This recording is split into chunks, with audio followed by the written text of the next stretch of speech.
Lorena Fernández Álvarez es directora de Comunicación Digital en la Universidad de Deusto y, sin duda, una referente en la divulgación tecnológica y científica, sobre todo en lo referente a brindar visibilidad a las mujeres que han desarrollado su labor y la desarrollan actualmente en el ámbito STEAM.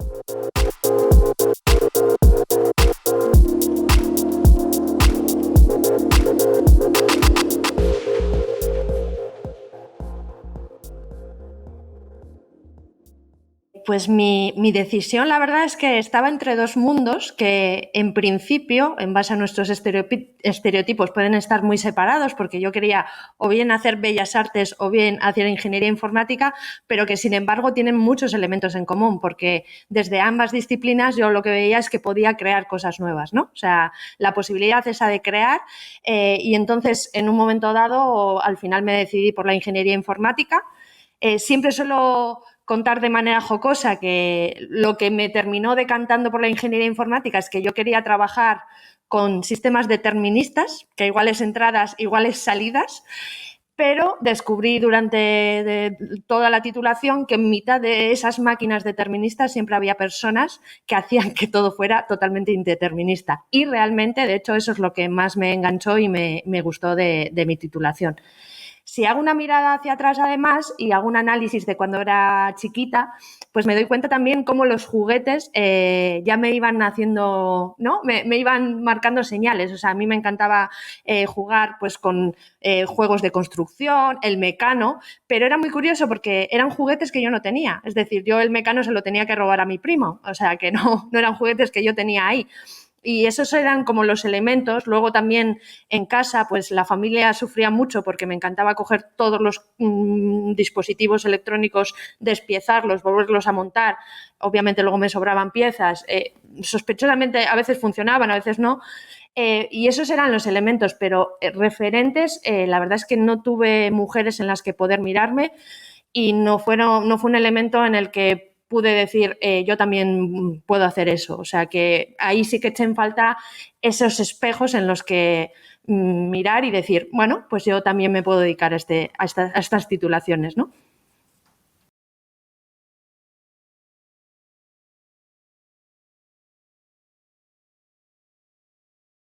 Pues mi experiencia, la verdad es que fue totalmente satisfactoria, pero también estaba en una realidad que no es la actual.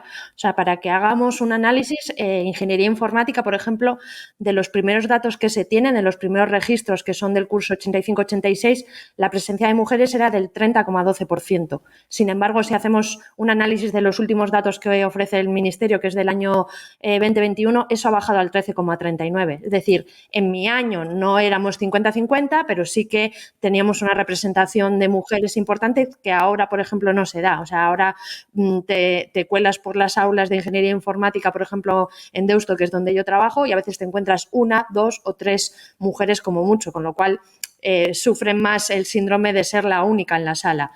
Reitero, yo disfruté muchísimo de la titulación, me encantaba la programación, me encantaba toda la parte de administración de redes. De hecho, fue mi primer desarrollo profesional fue vinculado con todo eso, y obviamente fue una carrera que disfruté por eso, por esa capacidad de estar constantemente ideando, creando, y sobre todo además por ese análisis de que la sociedad actual, digamos que la tecnología está presente en todos los ámbitos. Entonces, esa capacidad de cómo poder pensar esta sociedad en la que vivimos, ¿no? A través de la tecnología, con ese punto de vista más humanista, ¿no? De olvidarnos igual tanto de los unos y los ceros y pensar, ¿no?, desde la perspectiva de las personas.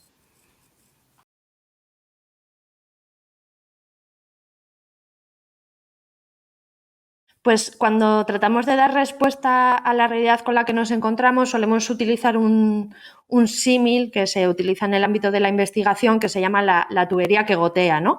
Que lo que nos dice este símil, que yo creo que lo muestra muy bien, es que nos encontramos con diferentes agujeros en diferentes etapas vitales por los que se nos está perdiendo el talento femenino, con lo cual ya a las universidades, a la formación profesional, esas jóvenes ya no nos llegan, ¿no? Porque se han perdido antes. Y encima esos agujeros son muy diversos, es decir, no tenemos un único agujero que podamos tapar y poner un parche, no, son muchos y encima a veces se combinan. Si hacemos un análisis rápido por esos agujeros, pues el primero del que hablábamos era esa falta de referentes femeninas, aunque cada vez estamos trabajando con iniciativas para que tengan más referentes y además importante también el cómo pensamos esos referentes, ¿no? Que sean referentes cercanos, en los que las niñas se vean reflejadas, es decir, que a veces nos obcecamos en pensar en Marie Sklodowska-Curie, que está muy bien porque es importante visibilizar ese talento femenino, pero no tenemos que lanzar un mensaje de que es un talento excepcional, es decir, que personas como es mi caso, que somos bastante normales, y cuando digo normales no digo que haya gente que sea anormal, sino que tenemos unas capacidades pues que no creo que sea excesivamente brillante, nos podemos dedicar a estas disciplinas sin ningún tipo de problema. Luego también tenemos no solo el agujero de la falta de referentes, sino el agujero de la confianza, que es un agujero además que nos persigue desde etapas vitales, digamos desde los 6 añitos, por ejemplo, y luego ya a lo largo de toda nuestra vida, incluso en las etapas profesionales, ¿no? Está el famoso estudio que publicó en Science que decía que las niñas con 6 añitos ya se consideraban menos brillantes que los niños. Con lo cual, si encima estamos constantemente asimilando el concepto de que para dedicarte a este tipo de titulaciones tienes que ser brillante, pues se combinan ambos agujeros y de ahí directamente terminan descartando este tipo de titulaciones. Además, yo siempre digo con el elemento de la confianza que no tenemos que poner de nuevo la mochila y la carga de que somos las niñas, las jóvenes o las mujeres las que estamos estropeadas y tenemos un problema con la confianza, sino que es la sociedad que nos rodea la que nos ha ido robando esa confianza a través de elementos muy sutiles, como pueden ser los mensajes que lanzamos a niñas y niños, que son muy diferentes en etapas tempranas, a elementos ya no tan sutiles que nos persiguen, reitero, en el ámbito académico, en el ámbito profesional, en el que se nos exige el doble, tenemos que estar todo el rato persiguiendo y demostrando, ¿no? Nuestra valía, etcétera. Entonces ahí tenemos otro agujero enorme, pero luego tenemos otros muchos agujeros, el cómo a veces trasladamos este tipo de titulaciones y qué mal contamos a qué se van a dedicar, ¿no? A través de estas ¿no? Titulaciones en el ámbito profesional, o todos los sesgos y estereotipos que van en la mochila, que beben desde los juguetes, desde las series de televisión, desde las películas, los libros, etcétera, ¿no? O sea, tú hablas con ellos y ellas, les dices que, yo qué sé, que piensen en una serie de televisión en el que hayan visto a personas que se dedican a ciencia y lo que les viene a la cabeza es un Big Bang Theory, que obviamente no quieren ser ni un Sheldon Cooper ni una Amy Farrah Fowler, ninguna de ellos, y además en etapas muy claves, que son etapas en las que quieren encajar, quieren socializar, pertenecer al grupo, con lo cual todo ese imaginario del que beben pues les aleja mucho de lo que se podrían dedicar digamos, cuando sean personas adultas.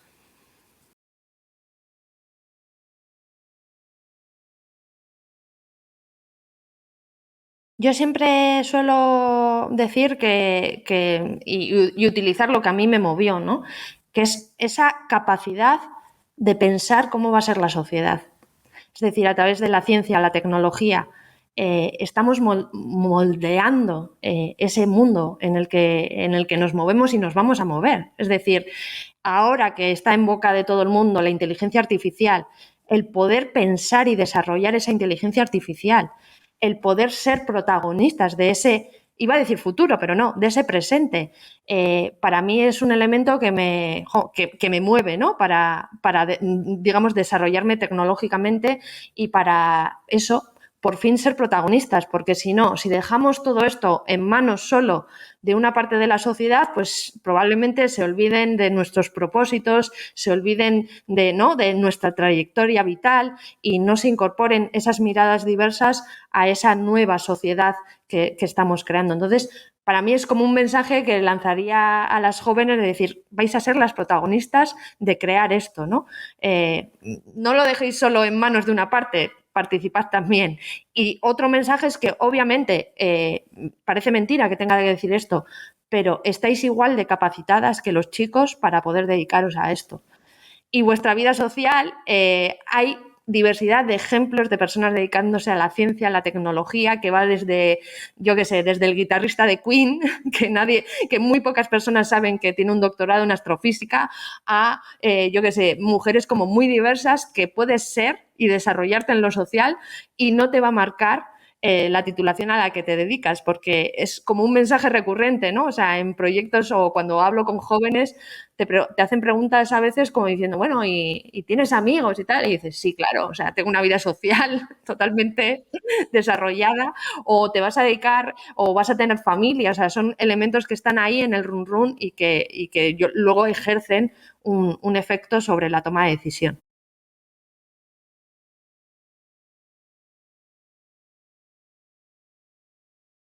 Pues esa tubería sigue afectándonos. De hecho, pues yo siempre digo, ¿no? Que lo que vuelvo a incidir, ¿no? Tenemos que cambiar el ambiente laboral y profesional. No para, o sea, no somos nosotras las que tenemos que encajar en ese ambiente, tiene que cambiar ese ambiente para que nosotros también podamos participar y aportar, ¿no? Porque nos encontramos con elementos que a veces nos dicen que no pertenecemos a este ámbito. Cuento una anécdota que está vinculada a mi primera experiencia profesional. Como decía antes, yo empecé como administradora de sistemas, ¿no? Que pues somos esas personas que estamos ahí lanzando conjuros en, en pantallas negras, pero también, ¿no? Con los cables de red, ¿no? La infraestructura, etcétera. Entonces, en una de las intervenciones que nos tocó hacer de un armario de red, me encontré con que ese armario de red estaba ubicado en el baño de los chicos, porque era la primera mujer que ejercía esa profesión y a nadie se le ocurrió, obviamente, que una mujer pudiera llegar a hacer eso. Con lo cual, bueno, pues la experiencia con mi compañero fue muy divertida, véanse las comillas. Pues, él tuvo que entrar de avanzadilla, luego ya pude entrar yo. Era una época en la que todavía vivía con mi familia, pues en la comida que dan en el trabajo, pues supongo que no se esperaban que les dijera, pues muy bien, con mi compañero en el baño de los chicos hoy, pues no creo que se esperaran eso. Y para mí fue la primera llamada de atención de decir, aquí pasa algo, o sea, no estamos en igualdad de condiciones. Y no ha sido la única llamada de atención que me he encontrado en mi ámbito profesional.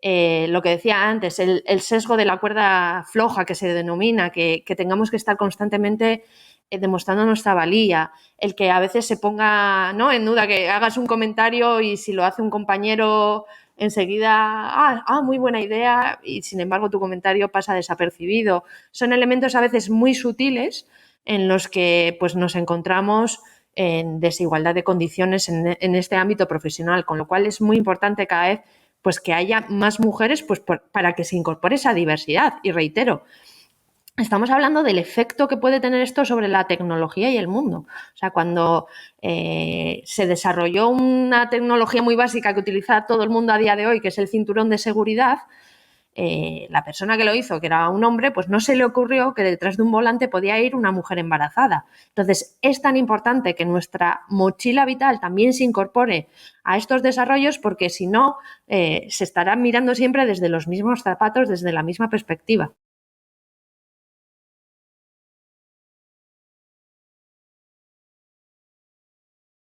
Pues en el ámbito de la inteligencia artificial estamos en un momento muy clave porque se están haciendo ahora grandes desarrollos en los que se nos están colando todo tipo de sesgos algorítmicos, es decir, sesgos de género, de raza, de edad, de ubicación física, sesgos lingüísticos, porque el cómo estamos modelando esta inteligencia artificial es desde los datos que genera el privilegio, ¿no? O sea, yo siempre suelo decir de manera jocosa que a día de hoy hay un personaje que tiene un superpoder, que es el representar a todo el mundo. Y ese personaje es un hombre blanco de mediana edad, clase media alta, sin discapacidades y un largo etcétera, que al final se reduce todo a eso, a los privilegios. Claro, si hacemos un análisis como muy rápido de cómo funciona la inteligencia artificial, digamos que haciendo el símil con el ámbito académico, sería como un estudiante que está aprendiendo de los datos, ¿no?, que le estamos dando, que esos datos ya muchos están sesgados porque no incorporan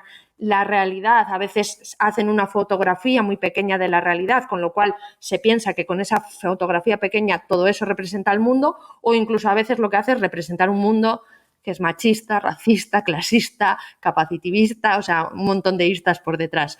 Con lo cual ahí nos encontramos un gran problema. Entonces, ¿cómo resolvemos esto? Pues la palabra clave es la diversidad, pero la diversidad desde diferentes puntos. Por un lado, la diversidad en los equipos que están trabajando esa inteligencia artificial, ¿no? Ahondando en lo que decíamos antes, necesitamos traer la trayectoria vital de muchas personas para que puedan mirar la realidad de manera diferente. Claro, eso a día de hoy no se está dando. Es decir, para que nos hagamos una idea, en torno solo al 12% de personas que están trabajando en inteligencia artificial a nivel mundial son mujeres, con lo cual, y ya si empezamos a mirar, ¿no? Mujeres negras, pues ya todavía baja más, o empezamos a hacer la interseccionalidad, con lo cual nos faltaría la diversidad en los equipos, pero no solo. Necesitamos diversidad en los datos, lo que decíamos antes. Estamos generando datos en el ámbito digital y nos estamos dejando a mucha gente que igual no está pudiendo participar en ese ámbito digital, ¿no? Las brechas digitales aquí de nuevo cobran protagonismo, pues porque igual habrá partes del mundo que no está generando o participando en ese ámbito digital, o poniendo ejemplos, ¿no? muy sencillos. Yo qué sé, se han hecho desarrollos en Estados Unidos para el ámbito médico, yo qué sé, haciendo un análisis de historiales médicos y de repente se dan cuenta que todas esas reglas de inferencia que ha sacado la inteligencia artificial pues no funcionan en la población negra. ¿Por qué? Pues porque tiene peor acceso a la sanidad, no están en esos registros de historiales médicos, con lo cual tampoco se trasciende eso a la inteligencia artificial. Luego, además, necesitamos no solo diversidad en personas, en datos, sino en compañías que están desarrollando todo esto, que a pesar de que hay muchas compañías trabajando en inteligencia artificial, todo se resume, o los grandes desarrollos están en muy pocas empresas tecnológicas que todo el mundo tiene en su cabeza, Google, Amazon, IBM, Microsoft, OpenAI ahora, o sea, están entrando, pero son muy pocas, que todas tienen la misma mirada capitalista, en las que esa mirada, la ética, está en un segundo, tercer o cuarto puesto. De hecho, la mayoría de todas esas empresas han ido despidiendo a sus equipos de ética o han ido reduciendo el dinero destinado a esos equipos de ética, con lo cual es un elemento que también preocupa.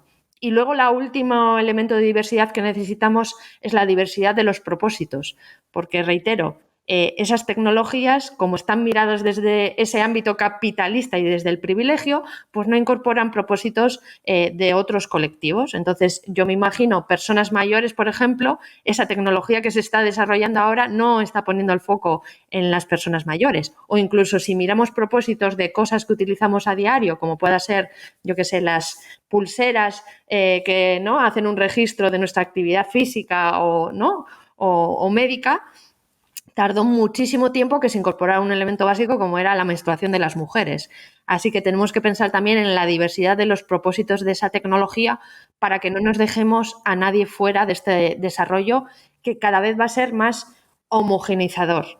Con lo cual, para mí es un elemento preocupante y que tenemos que mirar con calma ahora y poner los cimientos de esa tecnología que está surgiendo a gran velocidad y sin ningún tipo de reflexión ética y humanística por detrás.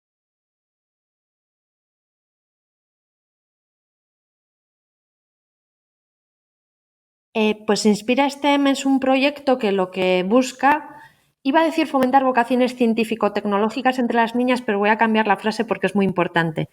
Lo que busca es que esas niñas no descarten este tipo de titulaciones. Es decir, busca que las niñas decidan en libertad lo que quieren ser, niñas y niños, pero sobre todo el foco está en ellas, ¿no? Y cuando digo decidan en libertad lo que quieren ser, es rompiendo un concepto que es el de los pasillos de cristal, ¿vale? Que igual que el símil de los techos de cristal, lo que dice este concepto es que al final ellos y ellas son encaminados a una serie de titulaciones, ¿no? Porque vemos que hay titulaciones muy feminizadas, otras muy masculinizadas, y creen que están decidiendo en libertad cuando hay un montón de condicionantes que les empujan a un lado y a otro, ¿no? Lo que hablábamos antes de la tubería que gotea en el caso de la ciencia y la tecnología. Entonces, desde esa perspectiva, esta iniciativa quiere tapar dos agujeros muy grandes. Uno es esa falta de referentes, pero que consiste en acercar a mujeres que están trabajando en ciencia y tecnología a los colegios, ¿vale? Normalmente en sexto de primaria, es decir, en torno a los 11 años, para que estén con niños y niñas durante 6 sesiones y puedan trabajar y puedan visibilizar esas mujeres cercanas, porque además tienen que ser mujeres cercanas geográficamente, mujeres cercanas en cuanto a eso, que van a estar, ¿no?, tratando de tú a tú durante esas 6 sesiones, con lo cual es muy importante que se establezca ese nexo, ¿no? Yo siempre digo, pues yo voy a mi antiguo instituto y una de las cosas que más les alucina es que les pueda decir, yo también he estado sentada ahí, he estado donde estáis vosotras y bueno, pues ahora me estoy dedicando a esto y estoy trabajando en esto. Entonces es como contar de una manera cercana y tener ese referente cercano. Y luego el otro agujero que queremos tapar es precisamente el de la confianza y además Inspira trabaja tapando agujeros, primero en las mentoras, porque esas mentoras que se acercan a los colegios reciben una formación y uno de los elementos clave de la formación es que trabajen su propia confianza. Muchas nos vienen diciendo, pero ¿cómo voy a ser yo referente de nada? Y dices, claro que vas a ser referente. Estás trabajando en proyectos tecnológicos, estás haciendo desarrollos increíbles y hay que afianzar primero esa confianza de las mentoras para que luego vayan durante esas 6 sesiones a trabajar esa confianza con niños y niñas. Y digo lo de que es importante que sean 6 sesiones, porque normalmente en la primera, en la segunda, cuando interactúas con ellos y ellas, pues te hacen las preguntas o te responden a tus preguntas en base a lo que saben que tú quieres escuchar. Pero es en la tercera o en la cuarta sesión cuando empiezan a salir ya las cosas que están ahí en esa mochilita que decíamos antes, ¿no? Que igual tienen interiorizadas y de las que no se han dado cuenta. Entonces es muy clave también la duración de esas 6 sesiones, donde, reitero, se trabaja desde a qué se van a dedicar ¿no?, si optan por este tipo de titulaciones y además con ejemplos muy reales del día a día, no elementos. Está muy bien que hablemos de, yo qué sé, de un lanzamiento del cohete a la NASA, pero también en cosas en las que está la ciencia y la tecnología desde que nos levantamos hasta que nos acostamos, o también trabajamos eso, contarles mujeres que han pavimentado el suelo por el que nos movemos, esas gigantas a las que nos subimos a sus hombros para poder seguir trabajando en ello. O trabajamos, por ejemplo, en las profesiones, los sesgos, los estereotipos, hacemos dinámicas muy, muy interactivas, sobre todo para que reflexionen. O sea, no es un elemento en el que vayamos a contarles y escuchen, sino que es un elemento en el que lo que tratamos es que ellas sean las que generen esa reflexión de manera conjunta. Entonces, bueno, salen cosas muy chulas. Yo la verdad es que en Inspira como mentora disfruto muchísimo escuchándolas, viendo además también cómo va evolucionando durante las 6 sesiones esas reflexiones que tienen y la verdad es que me encanta como proyecto.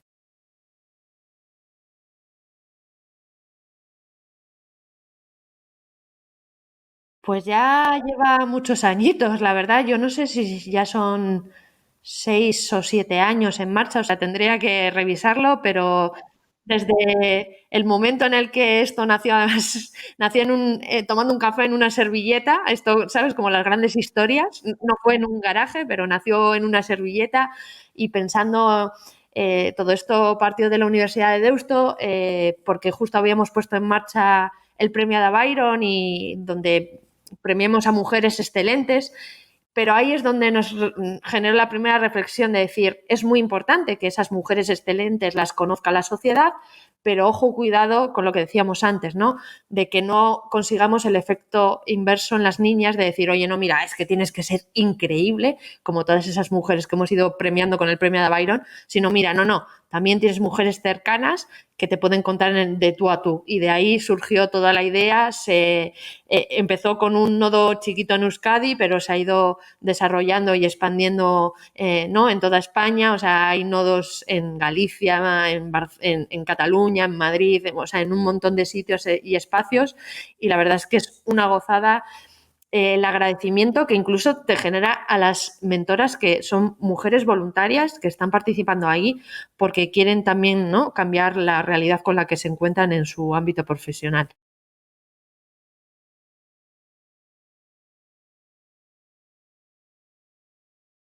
Pues Novel Run surge porque cuando hacemos un análisis de todas esas iniciativas que están ahora en marcha, ¿no?, nos damos cuenta que hay muy pocas enfocadas a las familias. Es decir, hay muchas iniciativas engarzadas en la educación formal, hay muchas iniciativas planteadas para el ámbito profesional, pero veíamos que con el foco de las familias quizá no había tantas. Entonces, un compa de la Universidad de Deusto, Pablo Garayzar, que ya tiene experiencia en hacer juegos de mesa con esa perspectiva de pensamiento computacional y demás, le cogí por banda y le dije, Pablo, tenemos que hacer algo vinculado a esto, sobre todo con dos objetivos, ¿vale? Uno era el visibilizar mujeres científicas e inventoras a lo largo de la historia, pero hacerlo de una manera muy lúdica y además de una manera que no sea percibida como tal. Luego explicaré ¿no? las mecánicas del juego para que se vea. Y luego además también visibilizar situaciones que nos pasan en el ámbito científico a las mujeres, ¿no? Entonces, con esa combinación empezamos a pensar, además lo engarzamos dentro de un proyecto europeo que teníamos, Getting Roles, que nos permitió pues, lanzar una campaña de crowdfunding. Se sumó Íñigo Maestro, que es el ilustrador, que ha hecho una auténtica maravilla porque las cartas son increíbles y son preciosas. Además, hemos hecho un libreto con las mujeres científicas que aparecen y que están abiertos a cualquier persona que quiera verlo y descargárselo y usar en casa el libreto, lo tiene ahí a disposición. Y luego encima es que en esa campaña de crowdfunding, que en una hora conseguimos ya la financiación y fue un auténtico boom, de repente nos vio Trangis Games, que es una de las principales editoriales de juegos de mesa ¿no? a nivel español. De hecho, es la editorial detrás de Virus, que yo creo que es uno de los juegos que más personas ha jugado, ¿no? Y nos dijo, os ficho. Con lo cual, de repente nos abría una puerta a eso que queríamos, que era hackear a las familias a través del juego.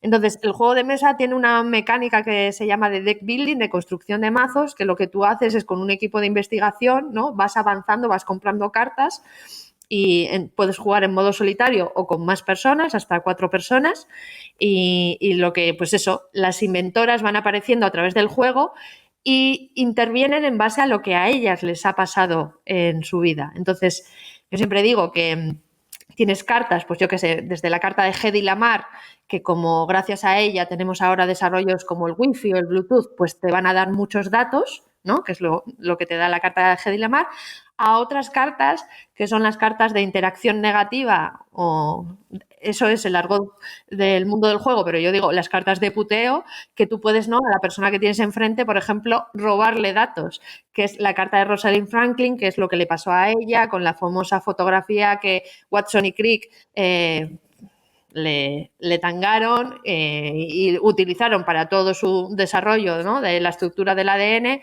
y luego apenas la mencionaron, ellos recibieron el Nobel, ella no, bueno, pues todo ese elemento. Entonces, al final lo que buscábamos con el juego es que surjan preguntas. Es decir, yo que he jugado con mi sobrina de 11 años, pues está ahí y de repente te dice, oye, ¿y por qué con esta carta puedo robar una carta extra, con la carta de Sally Ride? Y le dices, pues es el momento, ¿no? De decir, sí, no, pues es que mira, Sally Ride, cuando fue al espacio desarrolló un brazo mecánico, de hecho fue el primer desarrollo que se hizo de este tipo y se utilizó en el espacio, además fue la primera mujer norteamericana que estuvo en el espacio, o sea, que te da juego para poder ir contando todo eso. Y luego están también las cartas de situación, que era lo que decía antes, es decir, está la carta de los cuidados, que explicas qué pasa en el ámbito científico cuando te tienes que dedicar a los cuidados, o la carta de, yo qué sé, de la tubería que gotea, o la carta de ir a hombros de gigantas, o sea, con un montón de cartas de situaciones en la carrera